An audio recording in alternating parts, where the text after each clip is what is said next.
Chapter 5. The full moon was directly overhead when Stefan came back to the boarding house. He was giddy, almost reeling, both from fatigue and from the glut of blood he'd taken. It had been a long time since he'd let himself feed so heavily, but the burst of wild power by the graveyard had caught him up in its frenzy, shattering his already weakened control.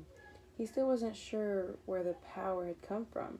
He had been watching the human girls from his place in the shadows when it had exploded from behind him, sending the girls fleeing. He had been caught between the fear that they would run into the river and the desire to probe this power and find its source. In the end, he had followed her, unable to chance her getting hurt. Something black had winged toward the woods as the humans reached the sanctuary of the bridge, but even Stefan's night senses could not make out what it was. He had watched while she and the other two started in the direction of town. Then he had turned back to the graveyard. It was empty now, purged of whatever had been there. On the ground lay a thin strip of silk that to ordinary eyes would have been gray in the dark, but he saw its true color, and as he crushed it between his fingers, bringing it slowly up to touch his lips, he could smell the scent of her hair. Memory engulfed him. It was bad enough when she was out of sight, when the cool glow of her mind was only teased at the edges of his consciousness, but to be in the same room with her at the school, to feel her presence behind him, to smell the heady fragrance of her skin all around him, was almost more than she could bear. He had heard every soft breath she took, felt her warmth radiating against his back, sensed each throb of her sweet, sweet pulse. And eventually, to his horror, he had found himself giving in to it. His tongue had brushed back and forth over his canine teeth, enjoying the pleasure-pain that was building there, encouraging it. He breathed her smell into his nostrils deliberately and let his visions come to him, imagining it all. How soft her neck would be and how his lips would meet it with equal softness at first, planting tiny kisses here and here until he reached the yielding hollow of her throat. How he would nuzzle there in the place where her heart beat so strongly against the delicate skin, and how at last his lips would part, would draw back from aching teeth now sharp as little daggers, and no. He had brought himself out of the trance with a jerk, his own pulse beating raggedly, his body shaking. The class had been dismissed, movement was all around him, and he could only hope no one had been observing him too closely. When she had spoken to him, he was unable to believe that he had to face her, while his veins burned and his whole upper jaw ached.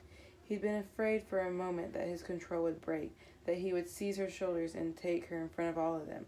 He had no idea how he'd gotten away, only that some time later he was channeling his energy into hard exercise, dimly aware that he must not use the powers.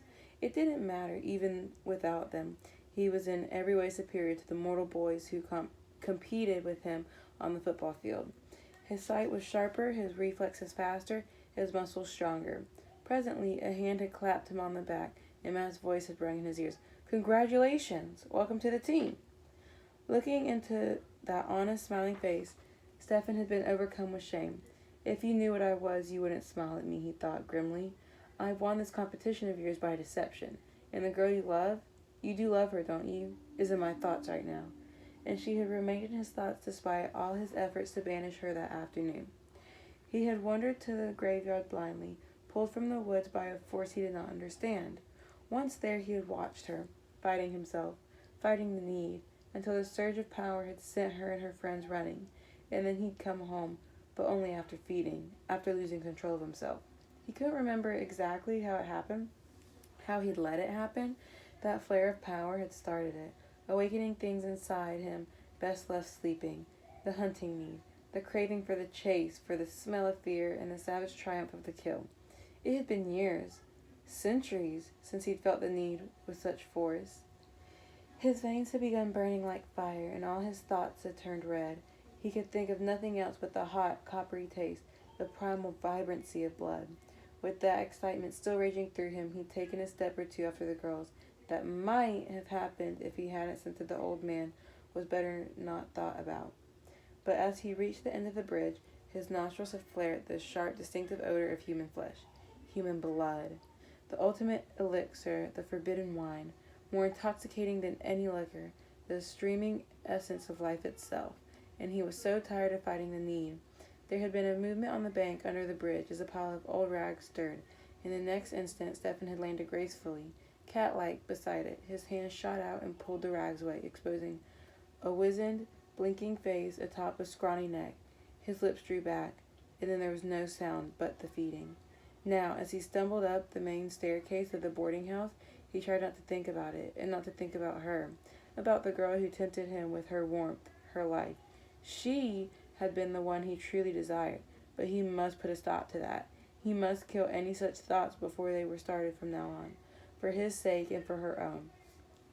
He was her worst nightmare come true, and she didn't even know it. "Who's there? Is that you, boy?" A cracked voice called sharply. One of the second-story doors opened and a gray head poked out. "Yes, Signora. Miss Flowers. I'm sorry if I disturbed you." "Ah, it takes more than a creaky floorboard to disturb me. You locked the door behind you?" "Yes, Signora. You're safe." "That's right. We need to be safe here. You never know what might happen out there in those woods, do you?" He looked quickly at the smiling little face surrounded by a wisp of gray hair, the bright, darting eyes. Was there a secret hidden in them? "Good night, Signora." "Good night, boy." She shut the door. In his own room, he fell into the bed and lay staring up at the low, slanting ceiling. Usually he rested uneasily at night. It was not his natural sleeping time, but tonight he was tired. It took so much energy to face the sunlight, and the heavy meal only contributed to his lethargicness. Soon, although his eyes did not close, he no longer saw the whitewashed ceiling above him. Random scraps of memory floated through his mind. Catherine so lovely that evening by the fountain, moonlight silvering her pale golden hair. How proud he had been to sit with her, to be the one to share her secret. "But can you never go out in the sunlight?" "I can, yes, as long as I wear this." She pulled up a small white hand, and the moonlight shone on the lapis ring there. "But the sun tries me so much. I have never been very strong." Stefan looked at her, at the delicacy of her features and the slightness of her body. She was almost as insubstantial as spun glass. No, she would never have been strong. "I was often ill as a child," she said softly, her eyes on the play of water in the fountain. "The last time the surgeon finally said I would die. I remember Papa crying, and I remember lying in a big bed too weak to move. Even breathing was too much effort. I was so sad to leave the world, and so cold, so very cold." She shivered and then smiled. "But what happened?" "I woke in the middle of the night to see Gudrun, my maid, standing over my bed. And then she stepped aside, and I saw the man she had brought. I was frightened. His name was Klaus, and I had heard the people in the village say he was evil. I cried out to Gudrun to save me, but she just stood there, watching. When he put his mouth to my neck, I thought he was going to kill me." She paused. Stefan was staring at her in horror and pity, and she smiled comfortingly at him. It was not so terrible after all. There was a little pain at first, but that quickly went away, and then the feeling was actually pleasant. When he gave me his own blood to drink, I felt stronger than I had for months, and then we waited out the hours together until dawn. When the surgeon came, he couldn't believe I was able to sit up and speak. Papa said it was a miracle, and he cried again from happiness. Her face clouded. "I will have to leave my papa sometime soon. One day he will realize that since that illness I have not grown an hour older." "And you never will?" "No. That is the wonder of it, Stefan." She gazed up at him with childlike joy. "I will be young forever, and I will never die." Can you imagine? He could not imagine her as anything other than what she was now. Lovely, innocent, perfect. "But you did not find it frightening at first?" "At first a little. But Gudrun showed me what to do. It was she who told me to have this ring made, with a gem that would protect me from sunlight. While I lay in bed, she brought me rich, warm possets to drink. Later, she brought small animals her son trapped. Not people?" Her laughter rang out. "Of course not. I can get all I need in a night from a dove. Gudrun says that if I wish to be powerful, I should take human blood, for the life essence of humans is strongest. And Klaus used to urge me to. He wanted to exchange blood again, but I tell Gudrun I do not want power. And as for Klaus..." She stopped and dropped her eyes so that heavy lashes lay on her cheeks. Her voice was very soft as she continued. "I do not think it is a thing to be done lightly. I will take human blood only when I have found my companion, the one who will be by my side for all eternity. She looked at him gravely. Stefan smiled at her, feeling lightheaded and bursting with pride. He could scarcely contain the happiness he felt at that moment. But that was before his brother Damon had returned from the university, before Damon had come back and seen Catherine's jewel blue eyes. On his bed in the low-roofed room, Stefan moaned. Then the darkness drew him into deeper and new images began to flicker through his mind. There were scattered glimpses of the past that did not form a connected sequence. He saw them like scenes briefly illuminated by flashes of lightning. His brother's face twisted into a mask of inhuman anger, Catherine's blue eyes sparkling and dancing as she pirouetted in her new white gown. The glimmer of white behind a lemon tree, the feel of a sword in his hand, Giuseppe's voice shouting from far away. The lemon tree. He must not go behind the lemon tree. He saw Damon's face again, but this time his brother was laughing wildly, laughing on, a sound like the gate of broken glass, and the lemon tree was closer now. Damon. Catherine. No. He was sitting bolt upright on his bed. He ran shaking hands through his hair and steadied his breath. A terrible dream. It had been done a long time since he had been tortured by dreams like that. Long indeed since he dreamed at all. The last few seconds played over and over in his mind, and he saw again the lemon tree and heard again his brother's laughter. It echoed in his mind almost too clearly. Suddenly, without being aware of a conscious decision to move, Stefan found himself at the open window. The night air was cool in his cheeks, and he looked into the silvery dark. Damon? He sent the thought out on a surge of power, questing. Then he fell into absolute stillness, listening with all of his senses. He could feel nothing, no ripple of response. Nearby, a pair of night birds rose in flight. In the town, many minds were sleeping. In the woods, nocturnal animals went about their secret business. He sighed and turned back into the room. Perhaps he'd been wrong about the laughter. Perhaps he'd even been wrong about the menace in the graveyard. Fell's church was still and peaceful, and he could try to emulate it. He needed sleep. September 5th, actually early September 6th, about 1 a.m. Dear Diary, I should go back to bed soon. Just a few minutes ago I woke up thinking someone was shouting, but now the house is quiet. So many strange things have happened tonight that my nerves are shot. At least I woke up knowing exactly what I'm going to do about Stefan. The whole thing just sort of sprang into my mind. Plan B. Phase 1 begins tomorrow. Frances's eyes were blazing, and her cheeks were flushed with color as she approached the three girls at the table. Oh, Elena, you've got to hear this. Elena smiled at her, polite but not too intimate. Frances ducked her brown head. I mean, can I join you? I've just heard the wildest thing about Stefan Salvatore. Have a seat, said Elena graciously. But, she added, buttering a roll, we've not really interested in the news. Frances stared. She looked at Meredith, then at Bonnie. You guys are joking, right? Not at all. Meredith spread a green bean and eyed it thoughtfully. We have other things on our minds today? Exactly, said Bonnie after a sudden start. Stefan's old news, passé. She bent down and rubbed her ankle. Frances looked at Elena appealingly. But I thought you wanted to know all about him. Curiosity, Elena said. After all, he is a visitor, and I want to welcome him to Fell's church. But of course I have to be loyal to Jean-Claude. Jean-Claude? Jean-Claude, said Meredith, raising her eyebrows and sighing. Jean-Claude, echoed Bonnie gamely. Delicately, with thumb and forefinger, Elena drew a photo out of her backpack. Here he is standing in front of the cottage where we stayed. Right afterward, he picked me a flower and said, oh, well. She smiled mysteriously. I shouldn't repeat it. Frances was gazing at the photo. It showed a bronzed young man, shirtless, standing in front of a hibiscus bush and smiling shyly. He's older, isn't he? She said with respect. 21, of course. Elena glanced over her shoulder. My aunt would never approve, so we're keeping it from her until I graduate. We have to write to each other secretly. How romantic, Frances breathed. I'll never tell a soul, I promise. But about Stefan. Elena gave her a superior smile. If, she said, I am going to eat continental. I prefer French to Italian every time. She turned to Meredith. Right? Mm-hmm. Every time. Meredith and Elena smiled knowingly at each other. then turned to Frances. Don't you agree? Oh, yes, said Frances hastily. Me too, every time. She smiled knowingly at herself and nodded several times as she got up and left. When she was gone, Bonnie said piteously, This is going to kill me, Elena. I'm going to die if I don't hear the gossip. Oh, that? I can tell you, Elena replied calmly. She was going to say that there's a rumor going around that Stefan Salvatore is a narc. A what?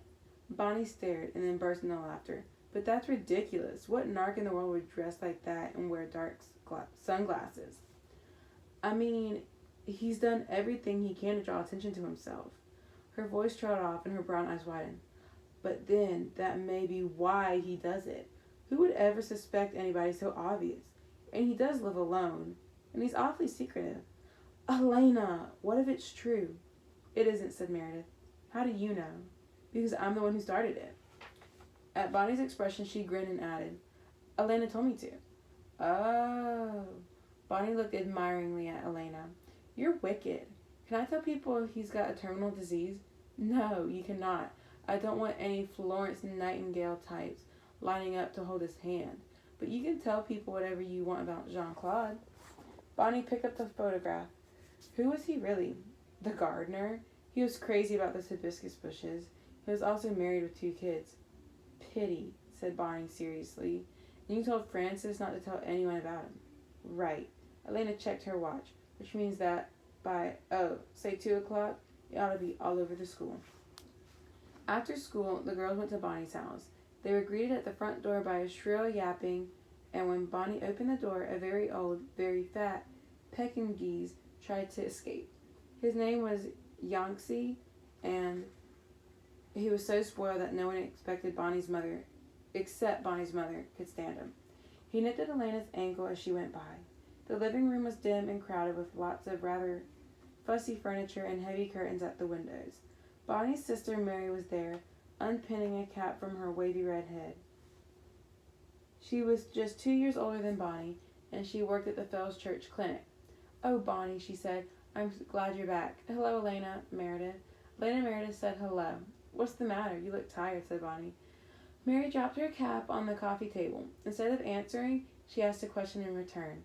Last night, when you came home so upset, where did you say you girls had been? Just down by Wickery Bridge. That's what I thought. Mary took a deep breath. Now, you listen to me, Bonnie McCullough. Don't you ever go out there again, and especially not alone and at night. Do you understand? But why not? Bonnie asked, bewildered. Because last night somebody was attacked out there. That's why not. And do you know where they found him? Right on the bank under Wickery Bridge. Elena and Meredith stared at her in disbelief, and Bonnie clutched at Elena's arm. Somebody was attacked near the bridge? But who was it? What happened? I don't know. This morning one of the cemetery workers spotted him lying there. He was some homeless person, I guess, and he'd probably been sleeping under the bridge when he was attacked. But he was half dead when they brought him in, and he hasn't regained consciousness yet. He may die. Elena swallowed. What do you mean attacked? I mean, said Mary distinctly, that his throat was nearly ripped out. He lost an incredible amount of blood. They thought it might have been an animal at first, but now Dr. Lowen says it was a person. And the police think whoever did it may be hiding in the cemetery. Mary looked at each of them in turn, her mouth in a straight line. So if you were there by the bridge or in the cemetery, Elena Gilbert, then this person may have been there with you. Get it? You don't have to scare us anymore, said Bonnie faintly. We get the point, Mary. All right, good. Mary's shoulders slumped, and she rubbed at the back of her neck wearily. I've got to lie down for a while. I didn't mean to be crabby. She walked out of the living room. Alone, the 3 girls looked at one another. It could have been one of us, said Meredith quietly. Especially you, Elena. You went there alone. Elena's skin was prickling, that same painfully alert feeling that she had in the old graveyard. She could feel the chill of the wild and see the rows of tall tombstones all around her. Sunshine and Robert E. Lee had never seemed so far away. Bonnie, she said slowly, did you see somebody out there? Is that what you meant when you said someone was waiting for me? In the dim room, Bonnie looked at her blankly. What are you talking about? I didn't say that. Yes, you did. No, I didn't. I never said that. Bonnie, said Meredith, we both heard you. You stared out at the old gravestones, and then you told Elena. I don't know what you're talking about, and I didn't say anything. Bonnie's face was pinched with anger, but there were tears in her eyes. I don't want to talk about it anymore. Elena and Meredith looked at one another helplessly. Outside, the sun went behind a cloud.